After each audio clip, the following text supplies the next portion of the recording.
So what's good, TMG fam? It's your boy Ellen. I'm back. Or as that chapter would say, hey, yo. My name's Mike. No.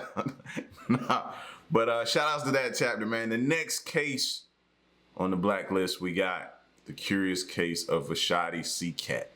All right. So prepare yourself. Get ready. You know, pull up something to eat, set the table, all that, and prepare yourself, man. If you enjoy these murder mysteries and different cases and different things we go through, man, hit the like button, all right? So we can definitely keep checking them out.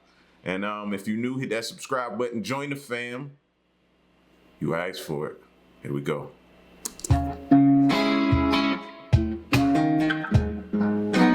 Hey you, and welcome. My name is Mike, and in this old video, well, did you ever make a mistake, right? And then to try and like cover up that mistake, you kind of push it off a cliff? No, fool, no. Well, if you answered yes, you're an idiot, but you're also human, so well done. This story is about someone who barely qualifies, and it takes us to Kansas. Stop already, I know you've been asking for more exotic locations, so you're welcome. There's a lot to get into, and we'll get into it, so without further ado, let's, give it a go.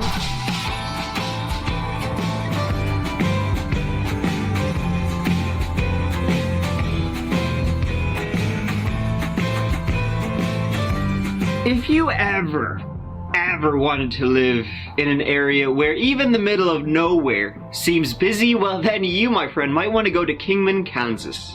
A great place to land, because, well, there's an airport there. Why you would need to land? Well, you'd be swiftly taken off again. I kid. Sort of. It's grand. I mean, it's number 4, whoa, in best places to retire in Kansas. So that, well, I guess that kind of... Look at me, my eyes go right to everything, and it stopped right on crime and safety, because we watching this video, my mind stopped right there. They gotta be, though. Tells you everything you need to get in your noodle about Kingman. A quarter of the population is over 65, and when in a town of about 3,000 people, one person wrote the big problem was teen alcohol and smoking the reefer. If that's your big problem, I think you're okay. Trust me, you're fine. So let's, cut to the chase. Facts. If that's all you had to deal with, police officers will gladly deal with that. Look what's going on in New York. You see what happened in the subway yesterday in New York? Like, if that's all you had to deal with, I'm pretty sure they'd be happy. Right, why am I shiting on about it? Hey family, live there. This Seacats, right? By the way, don't get confused with some kind of like 80s cartoon, because they really sound like it, but they're not. And they, back in the day, were lucky enough to live like almost in downtown Seacat, Kingman. Today, nothing stands there. Reason being, in 2011, April 30th, 2011, there was a big old fire. This was a little before 4 a.m. The house was entirely engulfed in flames, and someone was in that house and wouldn't be getting out.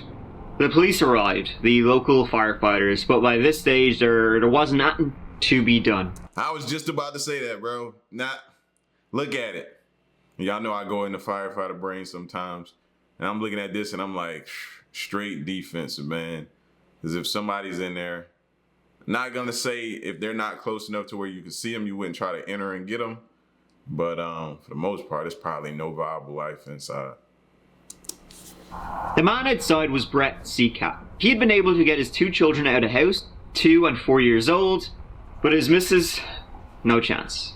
The woman inside was Vashti Seacat, Brett's high school sweetheart. It appeared from the outset that she had set fire to the house herself that night, and then shot herself with a handgun found beside the bed.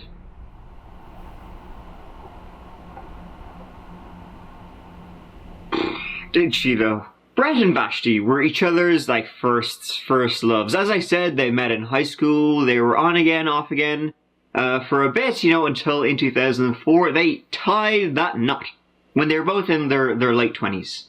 2 years later, they had their first baby boy, and less than 2 years later, they had their second. Kingman was Brett's hometown, where they settled, settling into a happy little family. Vashti especially was an extremely loving mother. She just loved kids. Even the other kids in the kindergarten she'd help. If fundraisers were needed, she'd be first in line to fundraise. Brett, on the other hand, a very outdoorsy, active fella, he'd be wrestling with the young'uns. That's when he wasn't looking like a 1980s villain. He was in the law. He'd actually come from a long line of it, you bet your bottom dollar. He had previously been a Sedgwick County Sheriff's Deputy, that's the county next to Kingman, where Wichita be, but by now, and by now I mean 2011, time travel, he was an instructor at the Kansas Law Enforcement Training Center, a job his half-brother previously held. Look at you. And so, a regular family, then a fire, then a loss. A hole that would never be filled, but how and why? And Brett told the police something, that cold, early April morning. It wasn't the fire that killed his wife, it was the gun. 911, you have an emergency. What's the problem? Calm down. There's a fire. And my wife she shot herself, but she's in the fire. My wife is upstairs. I'm about to go upstairs and try and get her out number. Oh, it's smoke everywhere. Just a second. Get a white rag.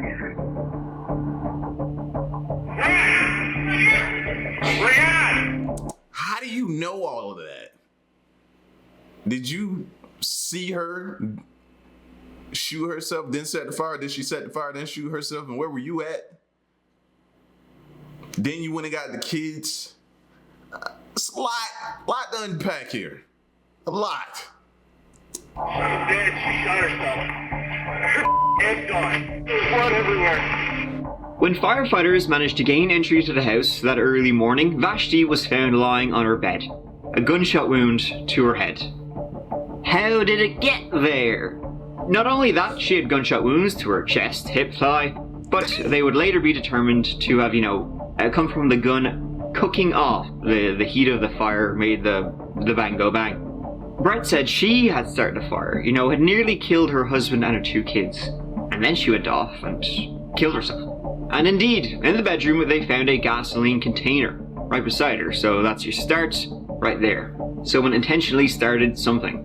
Now, there wasn't really much of a police department in Seaman, nor a fire department, so to get to the bottom of this, they had to get the Kansas Bureau of Investigation in to, well, give it a go. In Kingman. Just a week after a house fire took the life of 34-year-old Vashti Seacat, hundreds filled the chapel at Central Christian Church to say their goodbyes and to celebrate her life. The past week has been difficult for friends and family. They are all waiting on answers as to why her husband, a former Sedgwick County deputy, and 2 children were able to escape the house, but she wasn't. Seacat had filed for divorce just days before the fire. Neighbors say a block party planned for last Saturday was canceled by her husband right before the fatal blaze. He said she had filed for divorce and that there wasn't going to be a party. And so that was the last time I seen either one of them. So, let's get this correct. She files for a divorce. You're obviously pissed. Because you say, man, ain't finna be no block party right here now. Bump that. Then a fire breaks out and gunshots. And this is all just one big... Come on, man. Come on, bro. This amateur video shows how... And you're a police officer? Massive the blaze was. Or whatever, trainer, or whatever you're doing now in that division. A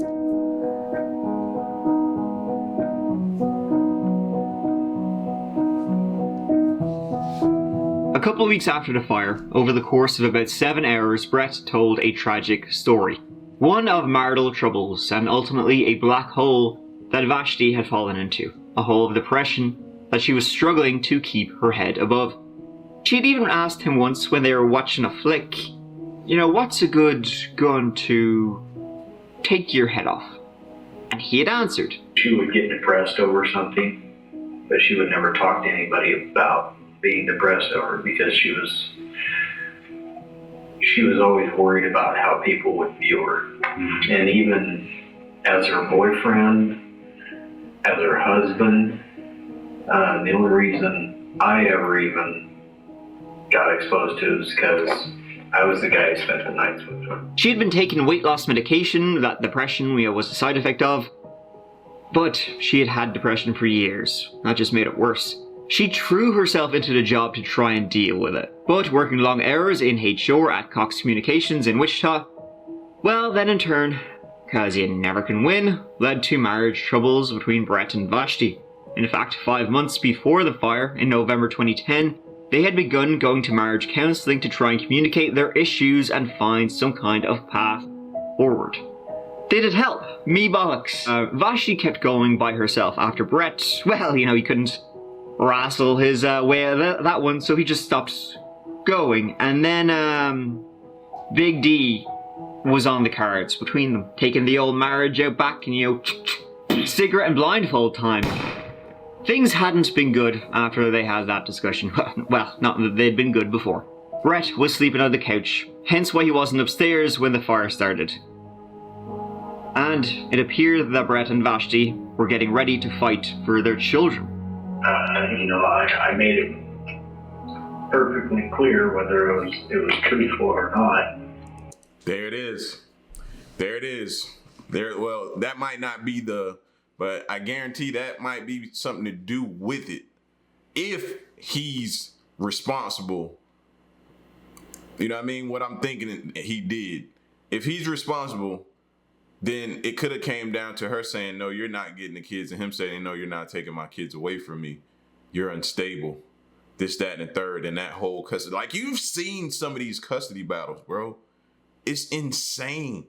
It gets nasty, disgusting even, of what each person will do to try to gain custody of the children.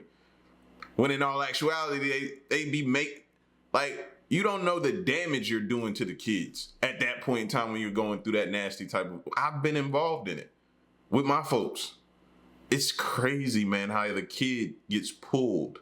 It's nasty. Perfectly clear whether it was truthful or not. That if this went to court, I was going to do everything I could to make sure she doesn't see the kids. There would have been a few bloody noses. There it is. Before it was all over. But before it could even begin, it was over. He said that night he was asleep, and in the middle of the night she rang him from the floor above, telling him to get out and take the kids. He heard a loud bang. He went upstairs, he saw the fire, and he found Vashti. Then all of a sudden, first thing they probably did is check his phone records to verify that. It sort of came to me.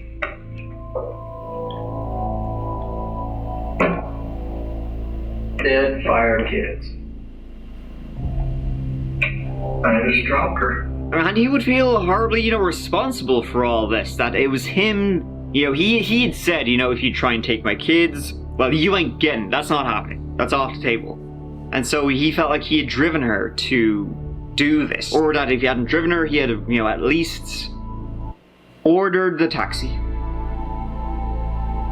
The facts the following investigation uncovered supported this. In her handbag, they found a note she had, where she had calculated funeral costs and so on and so forth. What she would need her life insurance to be. In her car, a journal recovered. Basically written in it on the last page was, farewell, adieu. On the last page, Brett, I can't do this. I can't fight this out. Take care of our boys. Be sweet to Brendan. Talk to Bronson.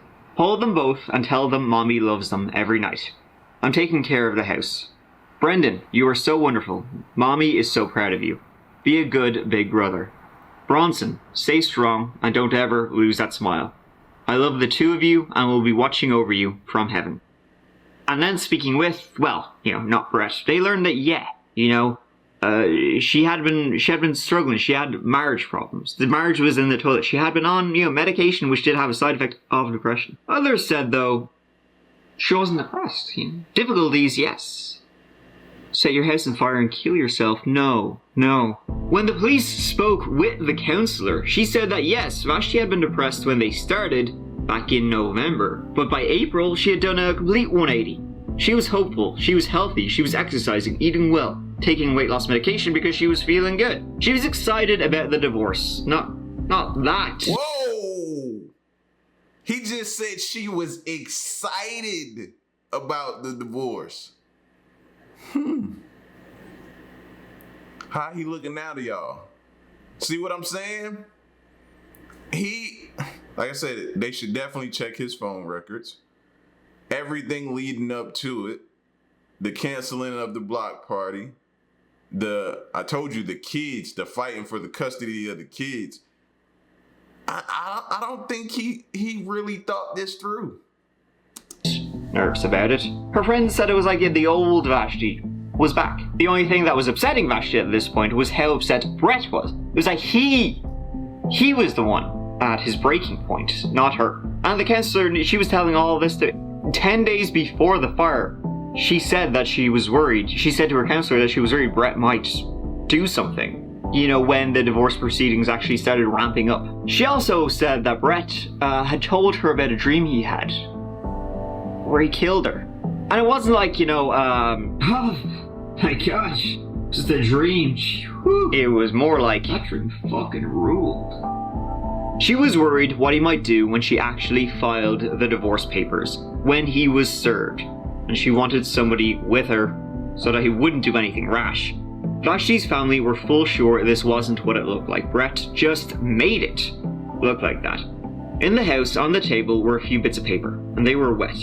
It was... Even the paper writing, did anybody look at the paper and say, dang, I know we don't know her handwriting, but did that note look like a male or a female's handwriting?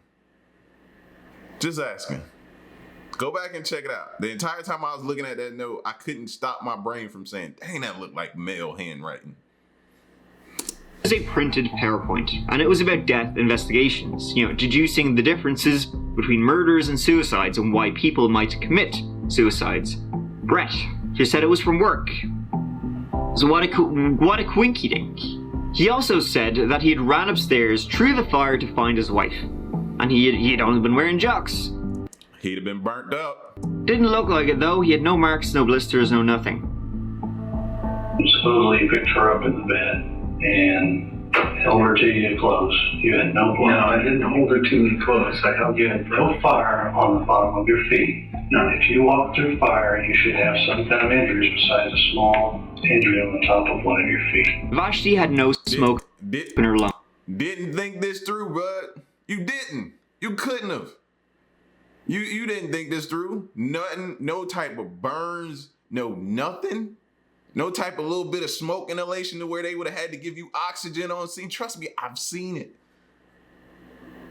I've seen it, bro. Especially the way that place was rocking. It was burning. Used an accelerant. Like, what made you think that you was going to go through that like a superhero and not sustain no type of injuries? Come on, bro. And blood tests showed no drugs or booze.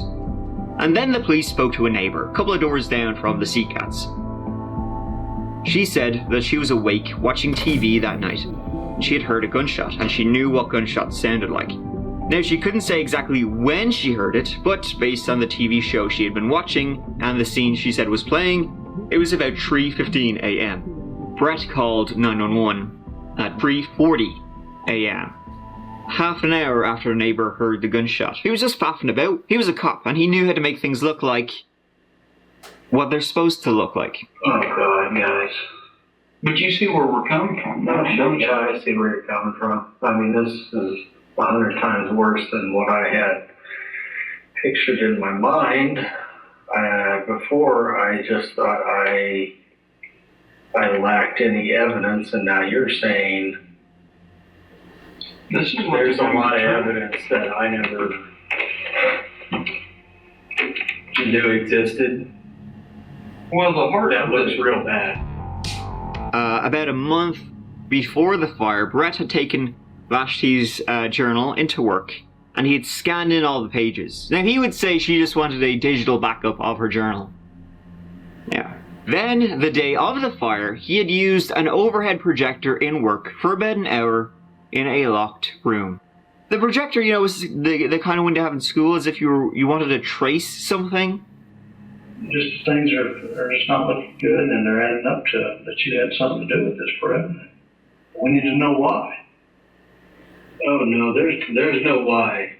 Okay, I didn't do this.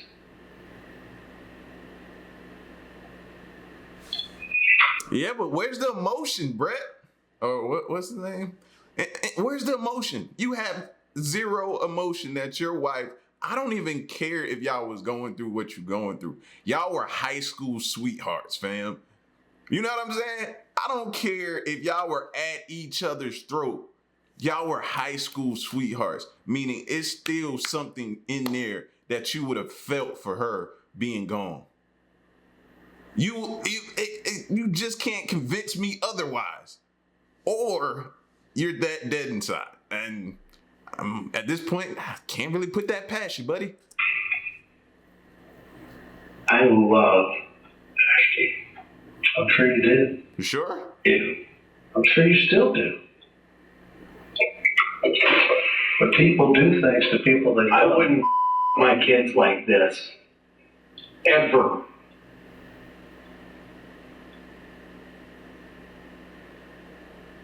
When her family, I wouldn't my family.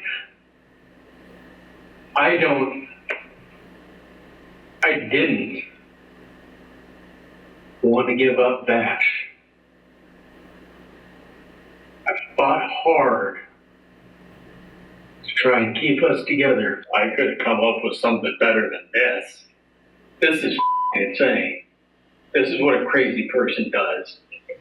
No, not necessarily. Yeah, but if she gonna take herself out, she ain't gonna hit herself in the hip, all these different places. Crazy in love, crazy for his kids. Yeah, well, did you murder her? No. Did you pull the trigger? No. Did you kill her? No. The home at 255 East B Avenue in Kingman sits empty. Flowers of remembrance nearby. State prosecutors charged 35-year-old Brett Seacat with killing his wife Vashti and setting the house on fire to cover it up. It was on the 13th of May, 2 weeks after the fire, that the state of Kansas filed charges against Brett.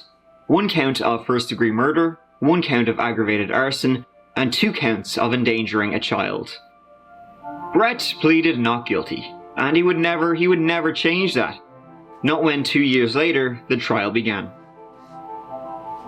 Brett T. Seacat did then and there unlawfully, feloniously, intentionally, and with premeditation kill Vashti S. Seacat. Your bond is $1 million. Now, it was a largely circumstantial, which we always see, circumstantial, right? Full of shite, if you're defending case against Brett, you know? Words. Just words. A crock of shit. He said the manner of Vashti's death was never even determined. The medical examiner never said it was suicide, homicide. It was just... In court on Tuesday, his brother Robert says he saw Vashti the weekend before her death and claimed she was depressed. She looked like she'd lost a great deal of weight, looked sleepy. A private investigator hired by the defense testified he found several vials of a drug called HCG in the Seacat's home. The defense says Vashti was taking the drug to lose weight, which has been known to have side effects leading to depression. But prosecutors have painted a different story, one of bizarre behavior, alleging the 37-year-old wrote his wife's suicide note. One witness says he watched Seacat torching 2 hard drives around the time of Vashti's death. A forensic scientist even finding traces of gasoline on his pants. So you have no burns, no singe marks, no nothing, but you got gasoline on you. You managed to find the gas can, but not the fire. But you ran through the fire. Okay. Yeah, like that don't look suspicious. Prosecution said, well, she was happy. She was excited about the future. And Brett wasn't going to let her go. If she took the kids away, he would take her life away. So, The day he got the divorce papers served, he forged a suicide note, he shot her, and he set the house on fire. Made everything look like his story, and as a cop, he knew what the investigators would look for. I asked her whether she would commit suicide, and she said no, for two reasons. One, her religious beliefs and her faith. Kids. And the second was that she couldn't do that to her boys. That she just loved being a mom. She couldn't leave them. They needed her. The defense said, I don't think so, buddy. She wasn't happy. She hid it from everyone except Brett. She was upset. She was depressed. She was suicidal. She made up the threats she said Brett made. The threats she told to her counselor. She told these to her friends and coworkers too, that he might hurt her. But that was all bullshit. She was only saying that so when the divorce proceedings went ahead, well, Brett would look like a sack of shite. She did file for divorce, but the regret of her life disintegrating was overwhelming. So she decided to literally burn it to the ground. And then, stuff like no smoke was found in her lungs. Well, she started the fire and then she just ran in and shot herself. It's not like she was, chilling there, sucking it up, having a beer. The main piece of evidence that could have swinged things one way or the other was the final page of her diary. The page that said, the farewell to all that. If she actually wrote that, well then, that's pretty damning proof. If she didn't write that, well then, it's forged, so. Two people would testify, one for the prosecution, one for the defense. A certified forensic document examiner for the Kansas Bureau of Investigation testified for the state. And guess what? He said it was forged, if you can believe that. Some letters, they didn't match, and they didn't match the fluid writing of the previous pages. It was done sloppily and lacked the consistency of the previous writings. Some letters slanted one way, some letters slanted the other way. The person who had written previous pages did not write this, they said. For the defense, a forensic document examiner testified. And they said it matched, and said that although it was written differently in parts, the flow of the pen and so forth, and the slanting and some trembling line. I was about to say, one thing they'll tell you, and you can't really see it here just yet. I saw it on the other line. Like right here. When you're tracing or trying to mimic somebody's handwriting, you're doing a lot of stopping. So what does the pen, if you use a pen, sometimes the pen will bleed a little bit while you're standing still and it'll create like a dot. You know what I mean? So you see one right here, you see it a little bit here, you see it there, you see it here. A person who's writing out something, they're not going to just pause. They know in their mind what they're writing. And when they stop, they pull the pen away, think about it, and then they keep going.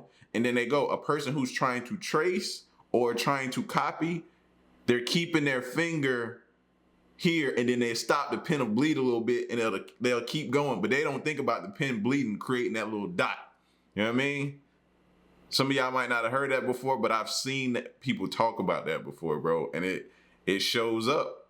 Look at that. Look at the R right there, how it has that little dot. Lines and blah, blah, blah. That could simply have been a result of mood. You might write differently if you're angry or upset or crying. Right there. A tremble in your hands. See it right there on the U? Boom. Like, you ain't even got to call really some professional in here to see. Fam. Someone who maybe was suicidal. But they said it was the same person who previously wrote in the journal. Everyone may be seated.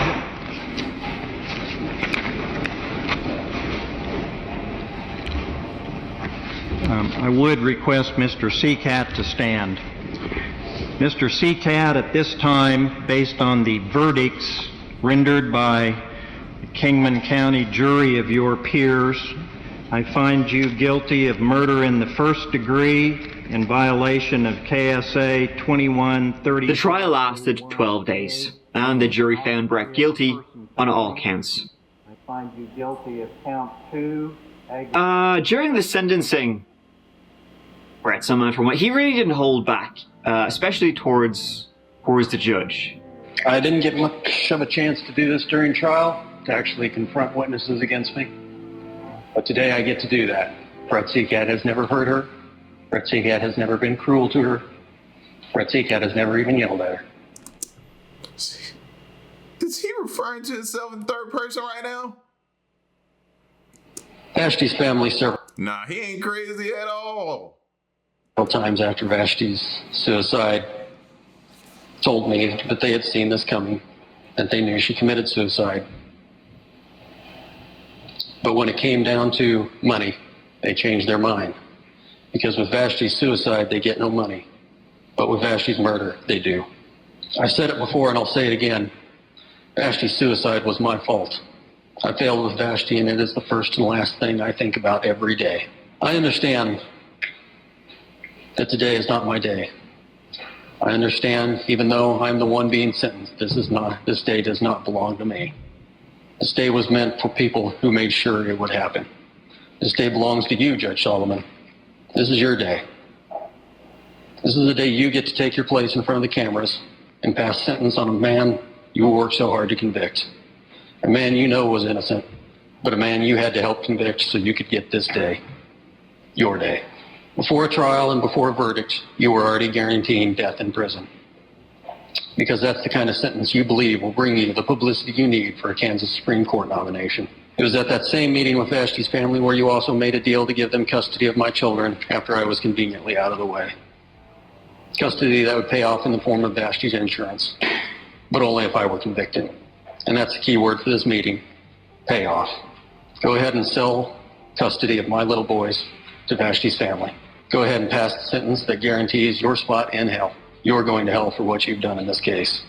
Well, I heard many things today that I anticipated hearing. I heard a few things I didn't anticipate. I won't bother addressing them because they're so bizarre, they don't deserve a response. On the primary conviction of intentional premeditated murder in the first degree, I impose a life sentence without the possibility of parole for 25 years.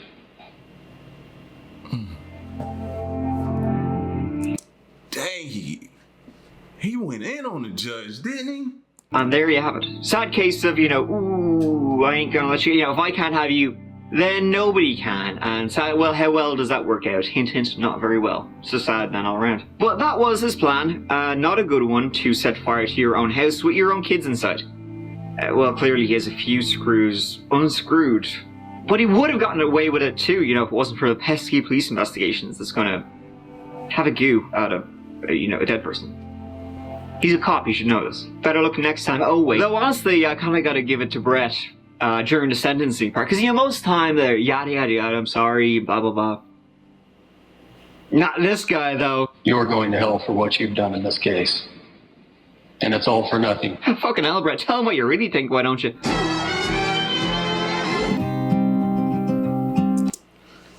Yo, y'all ever seen somebody do that? I actually let you know, man. Again, not enough emotion for me. He didn't show enough emotion for the wife. Like I said, even you going through what you going through, man, y'all had a history, a long, long history with each other. I just didn't see that I just didn't see that emotion, fam. I feel bad for the kids. Prayers for her family, her loved ones. Man, they going through it, fam. And this is just unfortunate. Very, very unfortunate. But a lot of times you see in some of these cases that involve, police officers, not even speaking about this case, but a lot of other cases, they think they can get away with it because, they know the inner outs. They know the inner workings of the police department and how investigations go. So they figure they can get away with it because they know what they're going to look for. So they can stage the scene really good, but it didn't work. It did not work. So y'all get at me in the comment section, man. Let me know what you thought of this case. How crazy and bizarre was that? Huh? It's your boy L. Till the next one, I'm gone. Peace.